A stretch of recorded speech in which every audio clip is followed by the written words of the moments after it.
The reason I wanted to do this sort of impromptu like this is because you could see the stage that I'm at with this chair. We've got a seat on it. The prototype is pretty much constructed, and I would like to solicit feedback. And I think this is a cool opportunity in the Guild to be able to talk about these details, and everybody can kind of think critically about it and offer up an opinion. And I may not be able to incorporate the opinions, but because I've got a lot of this is going to come down to personal taste, so I'm going to go in a direction that I need to go, but I want that thought process to occur, and I want to make sure everyone understands we're giving them the tools that should they build their own chair, that they can go off on their own and do something if they think it looks better, if it suits their tastes a little bit better. So in order to make the video on critique and modifications, I want to be able to solicit feedback and use that feedback in the video and say, so-and-so asked, why can't we do this? And there may be logical reasons why we can't, or what we would have to do in order to accomplish that thing. I think it's going to be super interesting and a lot of fun. So that's exactly what we're going to do. If you have a critique after this is done, we have a form available, very simple form. All you have to do is go there, type in your critique, and it's anonymous. I won't know who you are, and I hope you'll be able to submit something that's well thought out, that considers, here's the thing, critiques are really helpful if they are more than one sentence, if you take the time to explain the logic behind them, and if you just don't like something, that's not a critique, that's just personal taste. So if you can, try to make these things, the best way I could explain it is like when we choose colors for our homes, right? Paint wall colors. There are so many different colors out there, and they're all there for a reason because some people like those. If you are sort of distracted by the paint color, metaphorically speaking, of this chair, that's not feedback that's very helpful. Think about the structure, the proportions, the lines, little details that you think maybe detract from the overall look. You don't have to love this design and want it in your house to be able to effectively critique it. And maybe that's part of what we're going to learn in this process, is not only what things we can change about this chair, but maybe how to critique a little bit better. I think that's something we could all use a little bit of help with. So I do have the chat room open right now. I will answer questions as needed, but really the focus of this is to make a video that allows me to give you a tour of this chair, to show you the details, how things have turned out. I've got a couple different cushions to show you, and that's something I've been struggling with for the past couple of days. If you've been following me online, you've seen that. But I do want to just give you a quick tour. So let's do that right now, and I'll try to narrate through here. I'm going to remove the cushion for the time being, and we'll get back to that after I show you some of these details. So I'll give you the view from up here, but the thing is it may be a little deceiving. We don't normally look at chairs at this level, but it's important to see it both at this level and on the floor, right? Because you get a good perspective that way. So I wound up doing a couple interesting things that were not in the original plan, separating this back area. The whole back slat was going to be one piece. And then the more I thought about it, the more I realized how painful it can be to have a piece of wood in your spine. So this was my justification for splitting those up into two, but still keeping the same overall shape. And that actually is something to keep in mind whenever you're doing back splats. You don't want wood on your spine. So if you are doing slats like this, try to make them an even number. If it's an odd number and you center them, you're always going to have wood on your spine. This little half-inch relief here is actually tremendously helpful in making the chair much more comfortable. Okay, so let's just do this. Let's kind of turn it around as we go. I'll show you some of my details. I added a little bit of what you could call a cloud lift up at the top, but what this does is it takes a very wide headrest or crest rail and kind of thins it out a little bit. And there's more than one way to do this. You could just make it a simple round over, or like a rounded effect, or you can go with something that's more serpentine like this one is. We also added the curve at the top of the crest rail, and that is also pretty effective at thinning out the whole thing and making it a little bit more visually interesting and giving us just a little bit of a proud leg in the back. And you could, if you wanted to, continue the curve straight through the leg. But if you do that, it's kind of like breadboard ends. You're always going to have an unevenness at the top to contend with, and that's kind of annoying. Personally, I don't like that, so I left that little 1/4 inch bump up there. So the curvature of the back is pretty much what I expected it to be. I really like it. I think you could I can't remember at what point we showed this in the videos. I think you've seen this already. We talked about the leg, and I initially had it going back a little bit more, and I pulled it forward. And I like that decision. I think someone could make the argument to put it back to where it was and actually make this a little bit more extreme. But I'm enjoying this curve. I think it looks good, and I don't really want to go any further back than that. So I'm very happy with the way that turned out. And as you go down the leg, you can see some cool little details. So here, where we transition up to the top portion of the leg, I wanted the sort of fatter, more substantial 1.5" square legs, so it just kind of dips in a little bit on the back and the outside profile. And it's a really nice little detail here, but also allows me to thin as we go up, and I find that to be a much more attractive thing than what we were doing before. So that looks pretty good. On the backrest, basically we just followed that shape, and we have a little bit of a pillowed effect here. It's not dramatic, but what happens is with this headrest, the headrest is curved this way. So when you sit in the chair, you just kind of sink back into it. These are not curved. The backrest or the back slats here are not curved at all. So what you wind up having is an issue where the reveal, where it meets the crest rail, starts to diminish because these pieces are straight, but this headrest or crest rail is curving in. So you lose, and it sort of just kind of removes the overhang that would exist there. So what we did to combat that, but to also add a cool feature and a little bit of extra comfort, is to pillow these things. So now the back slats actually have a little bit of a pillowing action that allows us to regain the reveal at the top here. So in the back, comfort is irrelevant, but if you turn it around, this slight pillowing effect here actually makes the chair even that much more comfortable.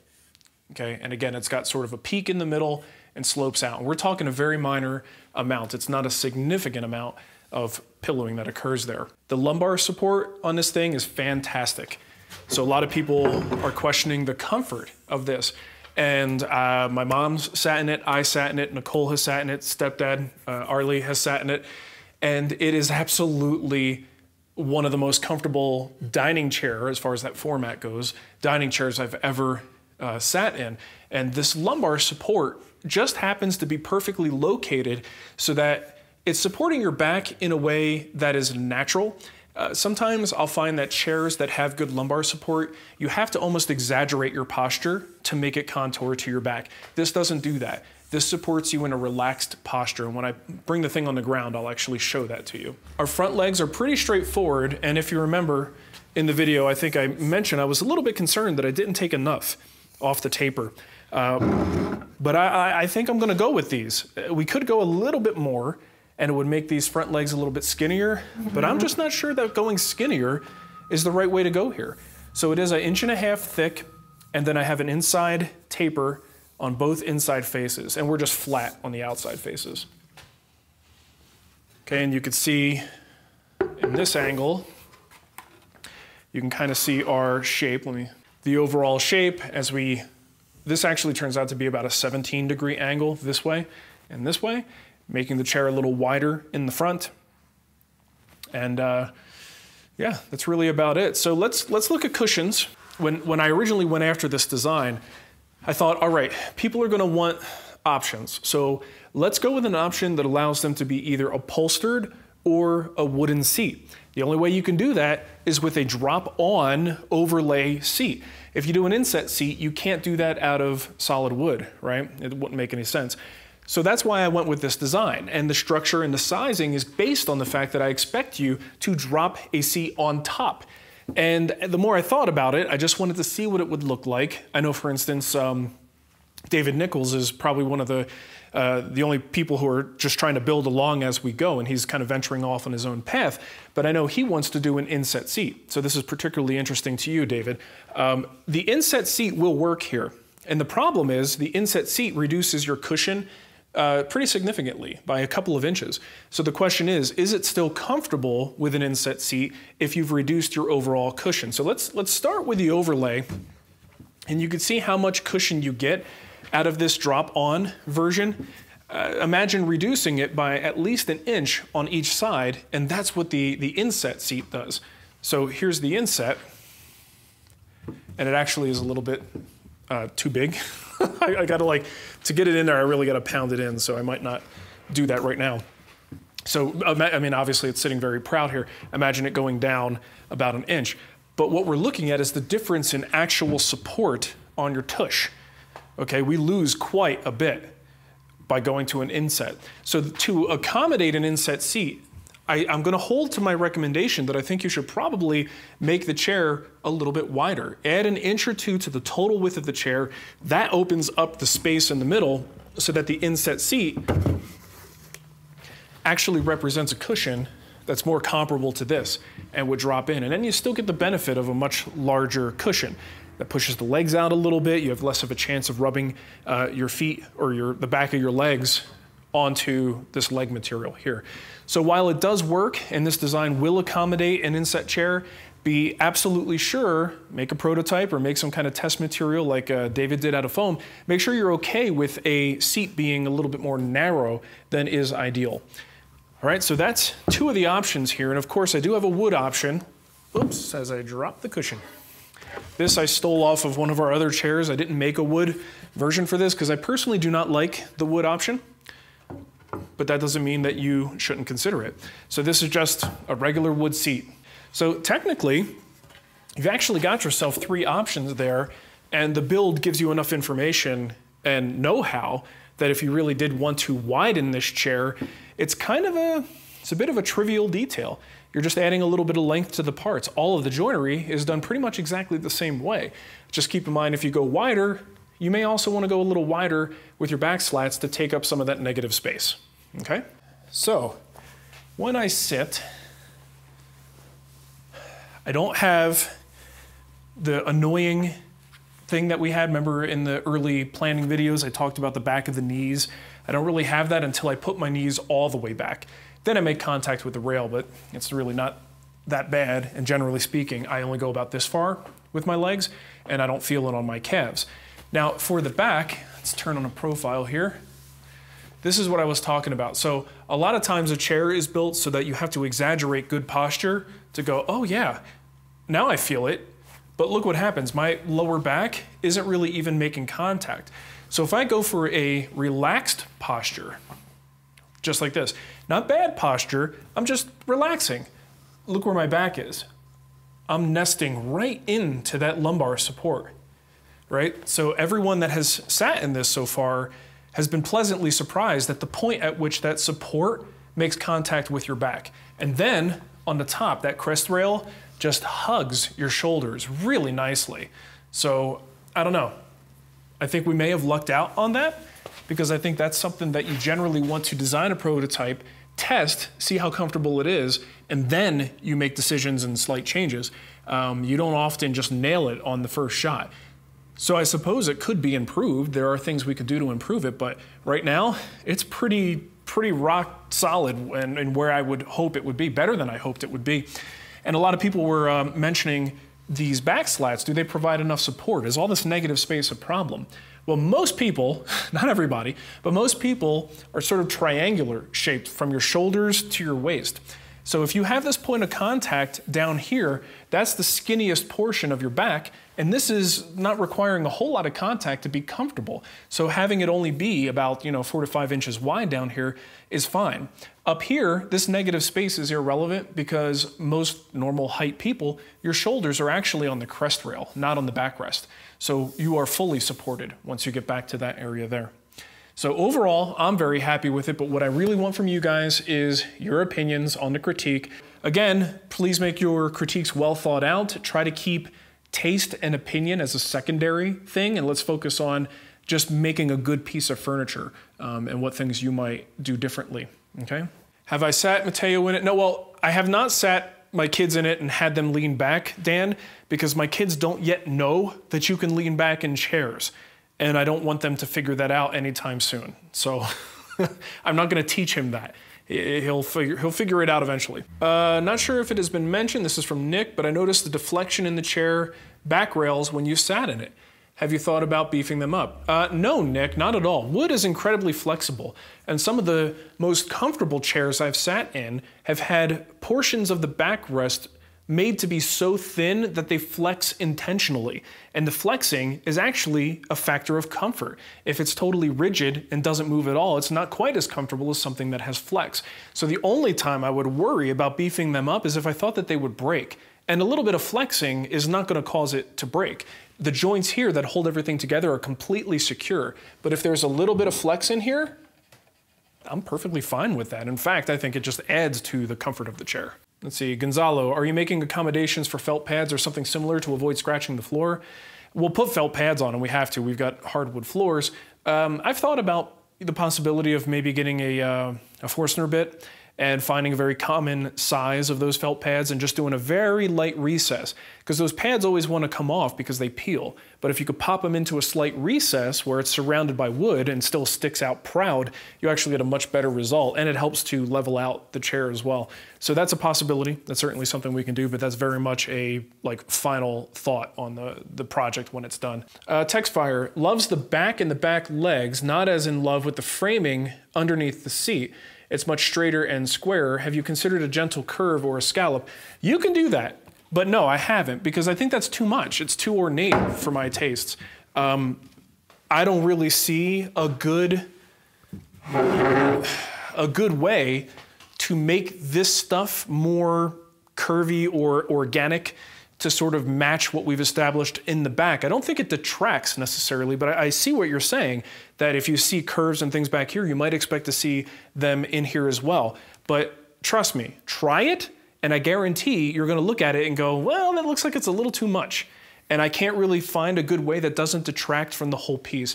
The showpiece of most chairs is the backrest and the back legs. So just do a little digging, and you'll find that most chair makers keep the front of the chair fairly simple. And I cannot even imagine adding something as ornate as scalloping. Even a simple curve in the front would look like too heavy-handed of a design element. Now, this is venturing into personal taste. All right, so I want to make sure we get that very clearly out there, because if you think that looks good, you're more than welcome to do it. But for me, adding curvature or any further design to the front, I feel would look awkward. I can't see a way to do it, but I am open to suggestions. If anybody wants to sketch something out that they think might look good, please send it to me, because I could absolutely be wrong in this, but this is my gut saying that it probably isn't going to work out. Will these go with the new trestle table or the Guild gaming dining table? Both. Both tables are made out of cherry, and I think both would complement this design very nicely. I don't think it's, I could have probably done 20 different designs of this chair, and they, as long as they were made out of cherry, would probably look good with both of those projects. Mirroring the cloud lift on the edges, yeah, that's a possibility. I'd have to, might grab a pencil and sketch that on here. I've already put one coat of finish just to make it look a little bit nicer, but that's an idea. I find that to be a very subtle thing. It's the reason I used it up there. So we could definitely consider that. Do you think Nicole preferred the top seat cushion because the seat is sized correctly? It's a good question. Yes, I think that was a large part of it. She actually looked at the pictures and really just prefers the look of the overlay. And I think a lot of people, generally speaking, with an inset seat, you'll find one of the most common reactions you're going to get is, oh, that's not going to be comfortable, because you have that little piece of wood, right, that exists outside the frame itself. And there's some validity to that, but as long as the cushion is firm enough and placed high enough, you should actually either sit down and compress it so that it's perfectly flush with the frame, or hopefully a little bit above the frame. But regardless, people are still going to look at that and say that looks uncomfortable because you're going to be contacting wood instead of 100% cushion. So it was a combination of the seat sitting a little bit higher, getting the absolute full benefit of that foam pad, as well as the overall size being a little bit more supportive with a couple extra inches in total width. Sam wants to know, if you were to do the inset seat, would you round over the front rail to help with the inside knee comfort? Yeah, I would highly recommend doing that. A substantial round over, or a chamfer that then gets rounded over. So the rail itself would be thinner. Here's another thing about that. If you're doing an inset seat, I forgot to mention this. David's probably the guy to talk to because he's actually working through it right now, David Nichols. But inside here, look at how wide thick these rails are. I did that because I just wanted extra support, right? So if I'm putting a seat on top of this, yeah, give it a little bit more meat. Why not? Because you can't really see it from the outside. But if you're doing an inset seat, suddenly a 1-inch rail is excessive. So to eliminate that, there's a couple things you can do. You can go with a 3/4 inch rail instead of a 1-inch rail, and that would certainly lighten it up a little bit. You could also rabbet the inside. Okay, if you rabbet the inside, now you're giving yourself an extra place to start your support area for that inset seat to drop in. So you can gauge this rabbet, still get the benefit of a nice thick rail, but you can gauge the size of the rabbet toward how much support you want and what you want to see when the seat is in place. So you can give yourself as little as a 1/4 inch around that, and that really limits how much contact your leg is going to have with it. So you would probably want to, I would probably split this in the middle, give myself about a 1/2 inch around the outside and a 1/2 inch rabbet, and that would give me some support.